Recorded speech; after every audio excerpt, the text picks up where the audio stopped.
যখন একটা নতুন সম্পর্ক শুরু হয়, যৌবন কালের মধ্যে আছে সবাই, তখন দেখা যায় একে এরকম ভিডিও পাঠায়, এরকম ভিডিও পাঠায়, মেয়েগুলো অনেক সিডাকটিভ ওয়েতে ছেলেটা বলে যে তুমি ওরকম একটা নীল শাড়ি পরে এরকম একটা ছোট ছোট ব্লাউজ পরে আমাকে একটা ভিডিও পাঠাও, ছবি। কথাগুলো শুনতে খুব খারাপ লাগবে, হার্শ লাগবে, আমি জানি, বাট আমি বাস্তবতাটাই বলছি। শুনতে যদি বেশি খারাপ লাগে প্লিজ ভিডিওটা বন্ধ করে দেন। তো ছেলেটা সাজেস্ট করে যে এরকম এরকম সেজে তুমি আমার জন্য ছবি পাঠাও। তো মেয়েটা তার ভালোবাসার জন্য কি করে, ওই রকম করে এই সেই করে প্রযুক্তির কল্যাণে কোনোভাবে নিজের ফোন না থাকলেও মায়ের ফোন, বাবার ফোন, যে কারো ফোন নিয়ে সে ছেলেটার আশাটা পূরণ করে। এই পর্যায়ে কিন্তু ছেলেটাও ম্যাচিউরড না এবং মেয়েটাও ম্যাচিউরড না। এবং মেয়েটাকে যখন ছেলেটা কোন একটা ড্রেস সাজেস্ট করবে যে এরকম সাজো, ফর শিওর ওই ড্রেসটা ওই ছেলেটা কোনো না কোনো জায়গায় দেখেছে, সেটা হোক সোশ্যাল মিডিয়া, হোক গ্রাফি, হোক টিভি, বা হোক আইটেম সং, কিছু একটাতে দেখেছে।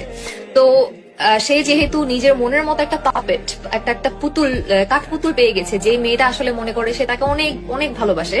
তো সেই সময় ওই মেয়েটাকে সে বলে যে তুমি এমন সাজো, সে যে আমার জন্য ভিডিও পাঠাও, এমন নাচো, এমন নেচে আমার জন্য ভিডিও পাঠাও। আর মেয়েটা তার ভালোবাসার জন্য সে সব করে যায়, হ্যাঁ, সিডাকটিভ ওয়েতে। তার বয়ফ্রেন্ড যেমন চায় তেমন ছবি পাঠায়। ইন আ সেন্স ওই ছবিগুলো তার বয়ফ্রেন্ডের মোবাইলেই তো আর থাকে না, আর অনেকেই দেখে, তার বয়ফ্রেন্ডের ফ্রেন্ডরা দেখে, এই দেখ আমি বলছি পাঠাই দিছে। আবার যদি নাও দেখায়, বয়ফ্রেন্ডের ফ্রেন্ডদেরকে যদি নাও দেখায়, তারপরও সে কি ঠিক করছে যে মানে একটা কমিটমেন্টে যাওয়ার আগে এত ছোট বয়সে এতটুকু জিনিসটা মেয়েটার মাথায় আসে না, সে নিজেকে আসলে কোথায় নিচ্ছে। মানে এসব করে করে সে নিজেকে অলরেডি সম্পর্কটা শুরু হওয়ার আগেই সে নিজেকে একটা পাপেট বা একটা কাঠপুতুল হিসেবে সম্পর্কটাতে প্রেজেন্ট করছে। আর ছেলেটার মাথায় কি ঘুরছে, এটা কোন টাইপের মেয়ে, মানে যেটা বলছে ওইটাই উঠতেছে, মানে এর কোনো ভ্যালুই নাই, আমি যা বলবো সে তাই করবে। আমাদের এই যে কুইন মাইন্ডসেট, হ্যাঁ, বা একটা মেয়ে নিজের ভ্যালু রাখা, এই মাইন্ডসেটটা আসলে পারিবারিক দিক থেকে পরিবারের মানুষ মেয়েটাকে সেভাবে রাখতে হয় যে তুমি এতটুকু মূল্যবান। আমাদের স্ট্যান্ডার্ডটা কোথায় বা আমাদের মূল্য কতটুকু, সেটা যদি আমাদেরকে কোর থেকে,